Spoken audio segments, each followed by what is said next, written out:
बिस्मिल्लाहिर्रहमानिर्रहीम। अस्सलाम वालेकुम व्यूवर्स, कैसे हैं आप लोग। उम्मीद करता हूं कि आप लोग खैरियत से होंगे। तंजील सुहेल यूट्यूब चैनल पे आप लोगों को खुशामदीद कहता हूं। तंजील सुहेल यूट्यूब चैनल पे मैंने विरासत का कोर्स स्टार्ट किया है। आज हमारी उस कोर्स में 11वीं वीडियो 10 वीडियो मैंने अपलोड कर दी हैं, जिसमें मुख्तलिफ विरासत निकालने के तरीके आपको बताए गए हैं। तो आप मेरे तंजील सुहेल यूट्यूब चैनल पर जाके देख सकते हैं। तो आज की हमारी जो विरासत है उसमें जो मतवफ़ी फ़ौत होने वाला बंदा है, उसकी 2 बेटियां और बाकी जो है एक उसकी बेवा को हिस्सा जाएगा और बाकी जो हिस्से हैं उसके बहन भाइयों में तकसीम हो जाएंगे। तो आज की विरासत देखते हैं कि हम किस तरह से उसके हिस्से निकालते हैं और बाकी रकबा फिर किस तरह से तकसीम करते हैं। तो आए हम अपनी विरासत और शजरे की तरफ चलते हैं।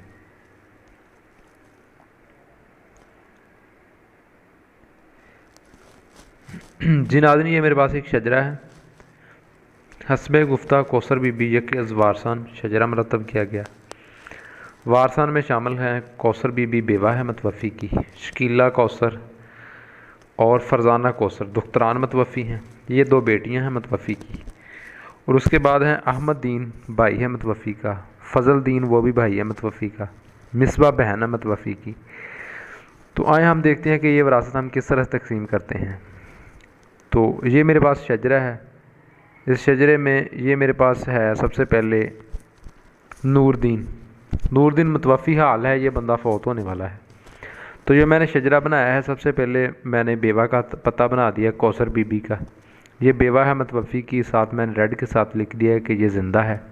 और इसको इसका हिस्सा जो शरई है, हमें कुरान पाक ने बताया है 1/8 हिस्सा, वो मैंने साथ लिख दिया। तो इसको भी हिस्सा जाएगा। और नूरदीन के ऊपर अगर देखें तो मतवफ़ी का वालिद है आसफ़ अली वालिद मतवफ़ी, ये कबल फ़ौतशुदा है। मैंने रेड के साथ लिखा है कि ये कबल फ़ौतशुदा है। इसकी विरासत का हिस्सा नहीं जाएगा क्योंकि ये पहले फ़ौतशुदा है। और उसके बाद इसकी जो राइट साइड पे जो है मतवफ़ी की वालदा लिखी है नूर बीबी, वालदा है मतवफ़ी की, ये भी कबल फ़ौतशुदा है, इसको भी विरासत का हिस्सा नहीं जाएगा।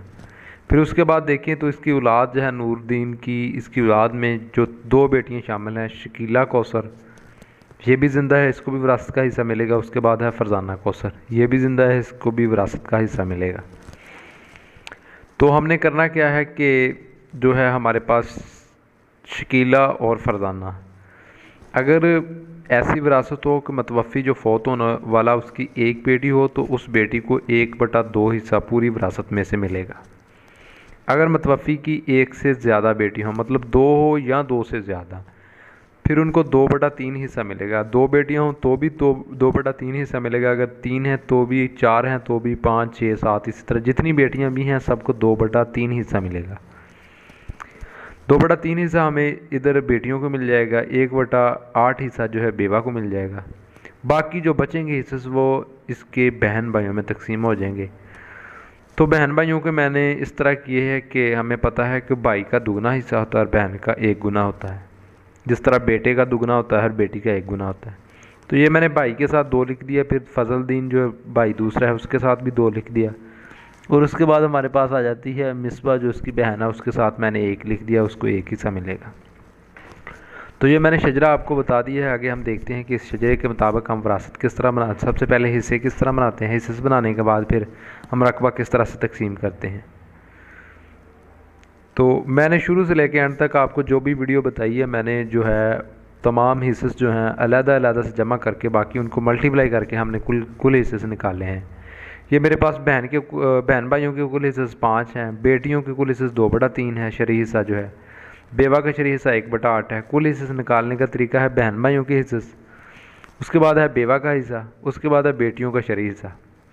तो हमारे पास बहन भाइयों के 5 हिस्से हैं और जो हैं बेटियाँ को वो है 2/3 हिस्से। और उसके बाद हमारे पास आ जाता है जी नाज़रीन, ये मेरे पास जो है बहन भाइयों के हिस्से हैं वो 5 हैं। उसके बाद जो है बेटियों का शरई हिस्सा वो 2/3 है, इसका मतलब हम 3 के साथ मल्टीप्लाई करेंगे। जो बेवा का शरई हिस्सा है वो 1/8 है, तो हम 8 के साथ मल्टीप्लाई करेंगे। तो इन तीनों का हम मल्टीप्लाई करेंगे तो हमारे पास जो कुल हिस्से बन जाएंगे वो 120 बन जाएंगे। तो कुल हिस्से हमारे पास बन गए 120। तो 120 में से सबसे पहले हमने बेवा का हिस्सा निकाल लेना है, बाकी हिस्से जो हैं बेटियों के निकाल लेने हैं। बेवा का निकाल लेना, बेटियों के हिस्से से निकाल लेने हैं। बाद हमने जो है और बाकी जो हिस्से बच जाएंगे वो हम औलाद में और दूसरे बहन भाइयों में तकसीम कर देंगे। सबसे पहले हमने बेवा का हिस्सा निकालना है। बेवा का हिस्सा निकालने का हमारे पास बहुत ही आसान तरीका है। बेवा का शरई हिस्सा और जो हमारे पास कुल हिस्से उसके साथ हमने मल्टीप्लाई करनी है, तो बेवा का मखसूस हिस्सा निकल आएगा। तो 1/8 जो है बेवा का जो है शरई हिस्सा है और कुल हिस्से से हमारे पास 120 है, तो वो हमारे पास 15 जो है शरई उसका मखसूस हिस्सा निकल आता है। 15/120 जो है हमारे पास बेवा का मखसूस हिस्सा निकल आएगा। उसके बाद बेटियों का हिस्सा वो है 2/3 और मल्टीप्लाई हमने कुल हिस्से के साथ कर देना, वो हमारे पास 80 हिस्से जो हैं दोनों बेटियों के निकल आएंगे। दोनों बेटियों के 80 हिस्से निकल आए हैं। तो अब हमने क्या करना है, हमारे पास 2 बेटियां हैं, दोनों के 80 हिस्से निकल आए हैं, तो कुल हिस्से 120 है। तो हम दोनों बेटियों को 80 हिस्से जो हैं दोनों 2 पे तकसीम कर देंगे। 40 हिस्सा आ जाएगा शकीला का और 40 हिस्सा आ जाएगा दूसरी बेटी जो है फरजाना उसका। ये मेरे पास शकीला का 40 हिस्सा आ गया था और अब फरजाना का भी 40 हिस्सा आ गया। हमारे पास कुल हिस्से थे 120, जिसमें से 15 हिस्से नफ़ी हमने कर दिए जो बेवा को चले गए। 40 हिस्से हमने नफ़ी कर दिए जो शकीला को चले गए। 40 हिस्से से हमने नफ़ी कर दिए जो फरजाना को चले गए।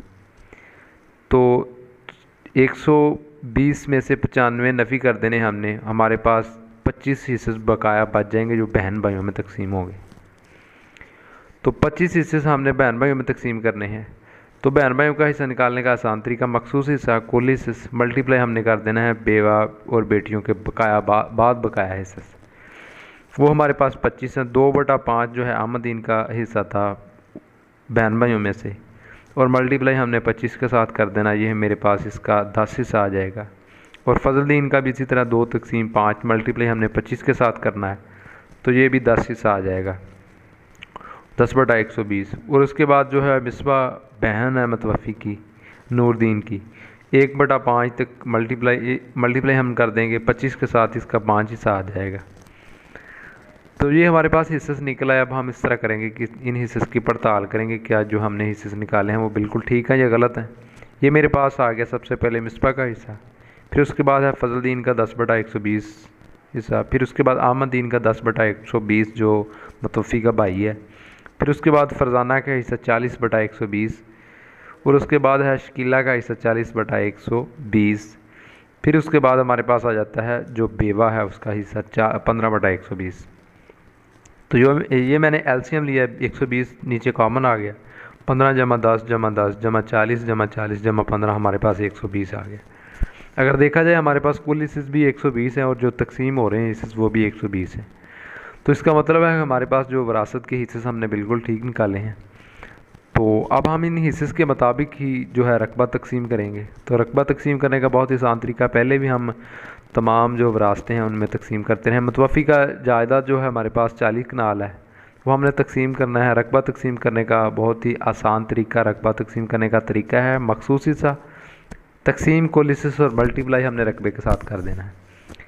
बेवा का हमारे पास 15 मखसूस हिस्सा था और कुल हिस्से से 120 है विरासत के, और मल्टीप्लाई हमने रकबे के साथ कर देना है 40। ये हमारे पास 5 कनाल 0 मरला और 0 फुट आ जाएगा। इसी तरह बेटी जो शकीला है उसका मखसूस हिस्सा है 40 और कुल हिस्से हैं 120 और मल्टीप्लाई हमने कर देना है 40 के साथ। 40 ये वाला 40 हिस्सा है, ये टोटल हिस्से हैं, ये रकबा है हमारे पास 40 कनाल। तो ये हमारे पास 13 कनाल 6 मरले 181.50 फुट आ गया। ये मैं आपको निकाल के दिखा देता हूँ क्योंकि ये मरले में भी है और कनाल में भी है, मरले में भी है, ये डिफरेंट जो है एंगल में है। तो ये मैंने 40 लिख दिया, फिर मैंने तकसीम कर दिया 120 पे, फिर मैंने मल्टीप्लाई कर दिया 40 के साथ। ये मेरे पास आ गया 13.3333। 13 मैंने यहाँ पे कनाल की जगह पे लिख देना है और यहाँ से 13 नफ़ी कर देना है।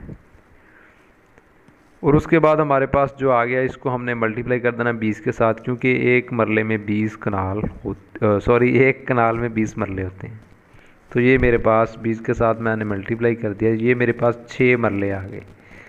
6 मरले आ गए। तो अब तो ये मेरे पास 6 मरले आ गए, तो 6 मरले मैंने यहाँ पे लिख देने हैं और यहाँ से 6 नफ़ी कर देने हैं। ये मैं 6 नफ़ी कर रहा हूँ, ये मैंने 6 नफ़ी कर दिए। और जब बाकी बचे गए हैं ये हमने फुट निकालने हैं। जो हमारे पास एक मरले में 272.25 फुट होते हैं। मैं मल्टीप्लाई कर दूंगा। सॉरी, काम बड़ा ख़राब हो गया यार।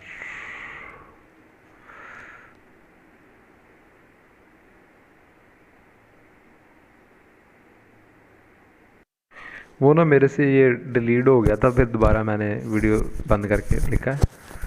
तो ये मेरे पास आ गया।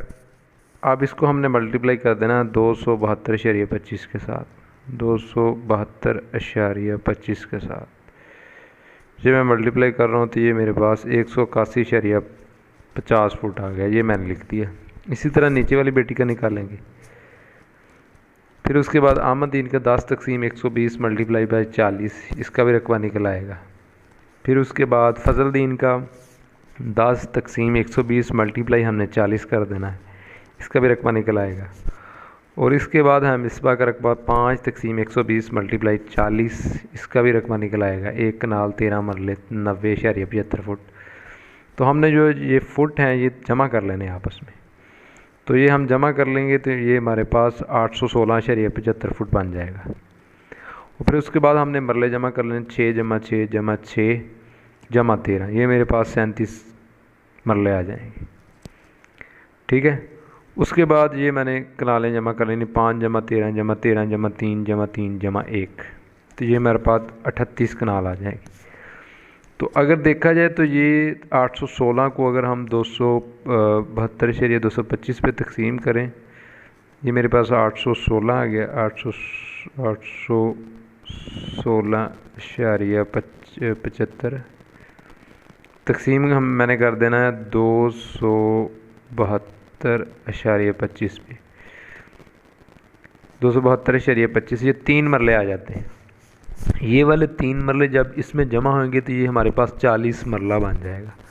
तो 40 मरले को अगर हम 20 पे तकसीम करेंगे तो ये मेरे पास 2 कनालें बन जाएंगी। ये 2 कनालें यहाँ पे आके जमा हो जाएंगी 38 में, तो हमारे पास 40 कनाल रकबा पूरा हो जाएगा। तो ये मैंने आपके सामने एक विरासत की वीडियो डिस्कस की है। अगर आप लोगों को इसमें से किसी बात की कोई समझ नहीं आई तो आप कमेंट बॉक्स में मुझसे पूछ सकते हैं कि किस बात की समझ नहीं आई। अगर आपको हिस्से की समझ नहीं आई या विरासत में रकबा तकसीम करने की समझ नहीं आई, इसके अलावा भी अगर आपका कोई भी सवाल हो तो आप मुझे कमेंट बॉक्स में पोस्ट कर दें, मैं आप उसके मतलब जो है वीडियो बना दूंगा। तो एंड पे आप लोगों से दरख्वास्त है कि मेरा तंजील सुहेल के नाम से यूट्यूब पे चैनल है, इसको सब्सक्राइब कर दें। आप लोगों को मज़ीद अच्छी अच्छी वीडियो देखने को मिलती रहेंगी। तो ओके, अल्लाह हाफिज़, अपना बहुत सारा ख्याल रखिएगा।